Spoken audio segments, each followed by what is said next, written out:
Hi, I'm Josie, and today I'm going to be reading the book Turning Pages, My Life Story by Sonia Sotomayor, illustrated by Lulu Delacroix.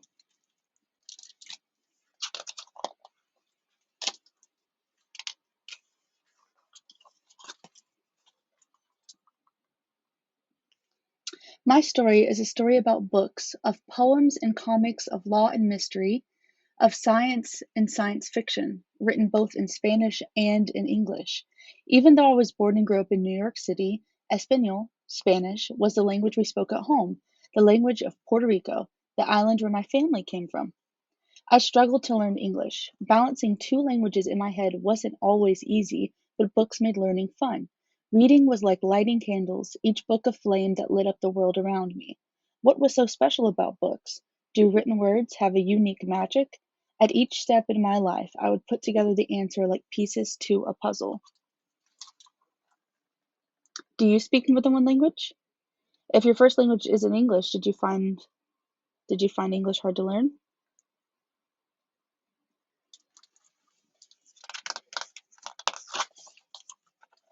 My first memory of the power of words came from Abuelita, my beloved grandmother.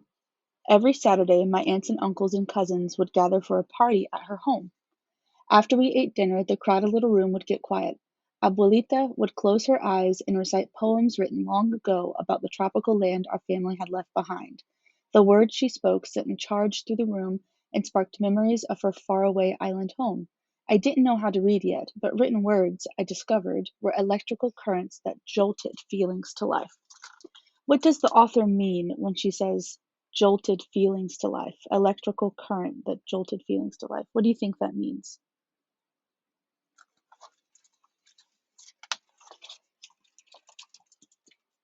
When I was 7, I got sick and was diagnosed with diabetes.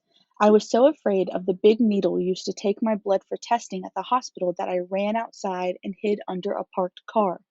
I also learned that I would have to get shots every day to stay alive. All those needles were scary. I found my courage in an unlikely place: comic books.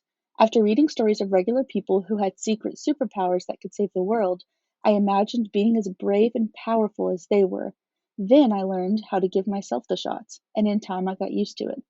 Books, it seemed, were magic potions that could fuel me with the bravery of superheroes. You see her hiding under the parked car?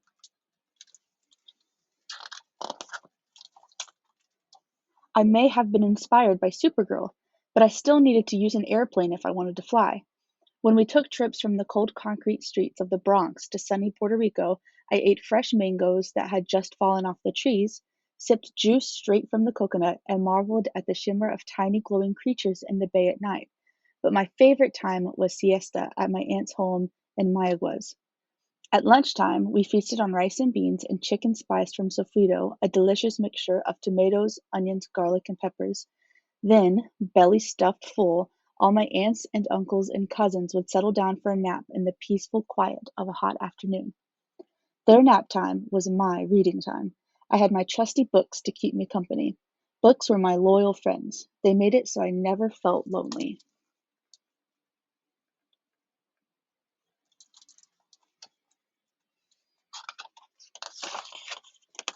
When I was 9 years old, my father, Papi, who had been sick for a long time, passed away. I felt sad and confused, and my home was filled with gloom, but I discovered a place where I could feel comfort. All summer long, at the nearby Parkchester Library, I walked through the aisles and touched the musty volumes until one book after another caught my eye.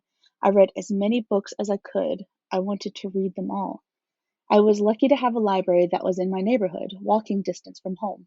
For hours I could sail away to the wondrous lands and the stories I would choose from the stacks. The library was my harbor, and books were little boats that helped me escape sadness at home.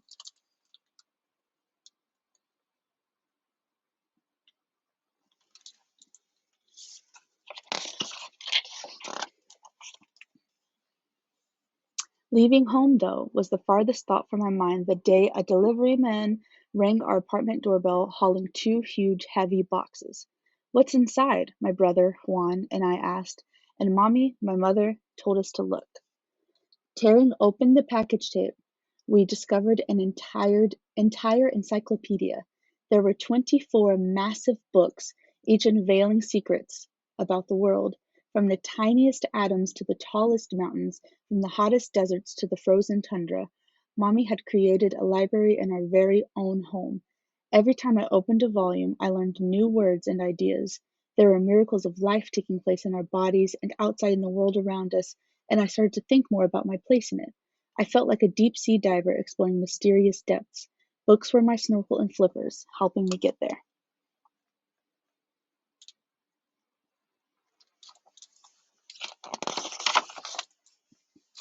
Back on land, Nancy Drew, the young girl detective hero in dozens of books, fired my imagination. Her make-believe life was so different from mine. She lived in a big house on a tree-lined street and partnered with her dad, a successful lawyer, to solve crimes. Despite our differences, I would doze off picturing myself in Nancy's shoes. Could I figure out mysteries too? Books were a time machine, inspiring me to imagine what I would be when I grew up. Have you ever read a book that made you feel like you could be anything you wanted? What was the book?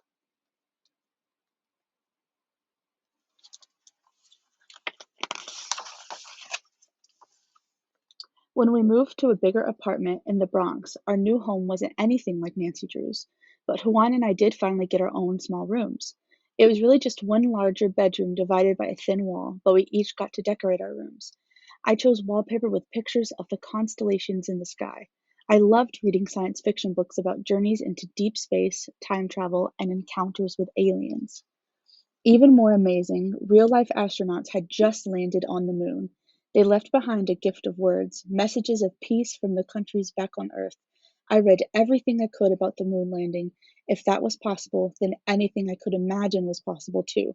Books were my launchpad, blasting me straight into my dreams.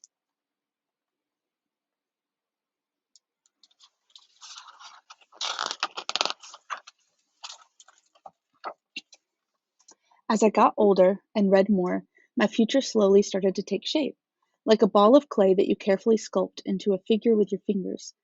In high school, my teacher assigned my class a book about boys on a deserted island who went wild because there were no rules. The boys hurt each other in the chaos of a land without laws. This book opened my eyes. I saw why we need laws and rules to feel safe, so that people have the freedom to grow and flourish. I did not know yet what that I would end up working in law, as a lawyer and later as a judge, but I was learning why laws mattered. Books were lenses bringing into focus truths about the world around me. And that's the book about the boys on a deserted island she's holding. It's called Lord of the Flies.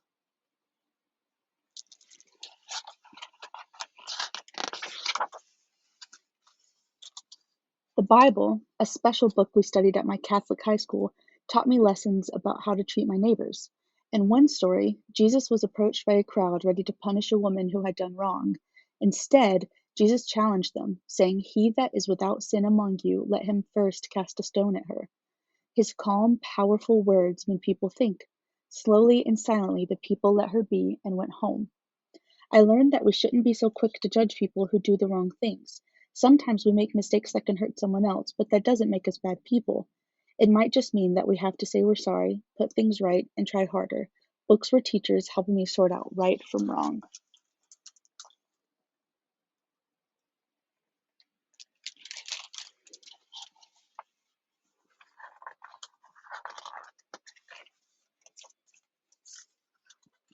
When I started college at Princeton University, the tree-lined paths and old stone buildings looked very different from my neighborhood in the Bronx.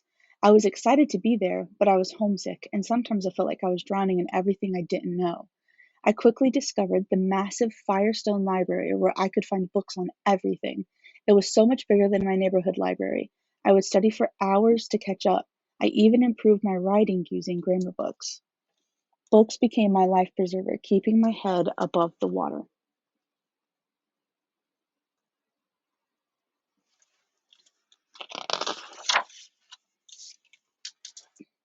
All that reading taught me about the farthest reaches of the planet and even about the little island closest to my heart, Puerto Rico. I read about men and women there who worked hard but were paid very little.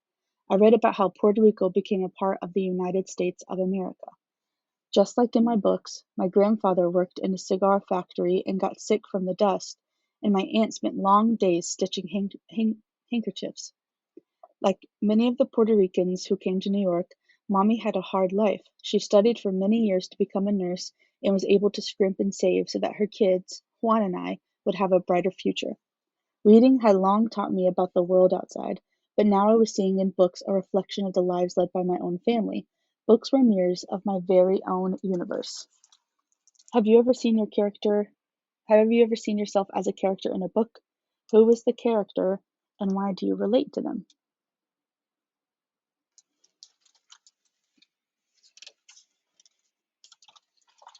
When I became a lawyer, I used cases in law books to convince judges that people on trial were innocent or guilty, how they had done right, and where they had gone wrong. Just as my own family story was mirrored in history books about Puerto Rico, I saw that law books reflected real life stories of people who got into trouble but still needed to be treated fairly in court. Law books were maps to guide us to justice.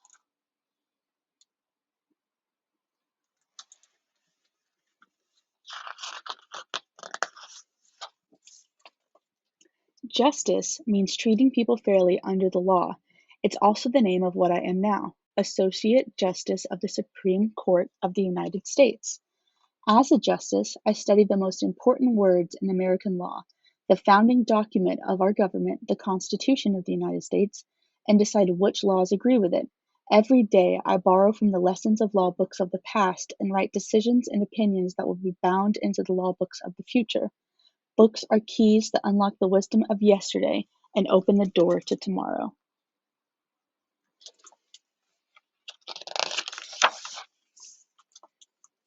The written word has been all these things to me and more as long as I can remember. Like flagstones on a path, every book I ever read took me to the next step I needed to go in school and in life, even if I didn't know exactly where the trail would lead. Piece by piece, my puzzle came together. Where will your journey lead you?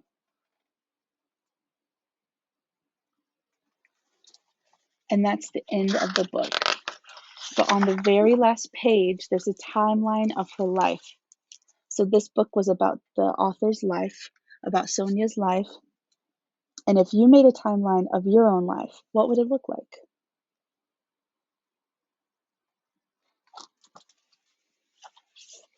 All right. Well, thank you for reading with me today.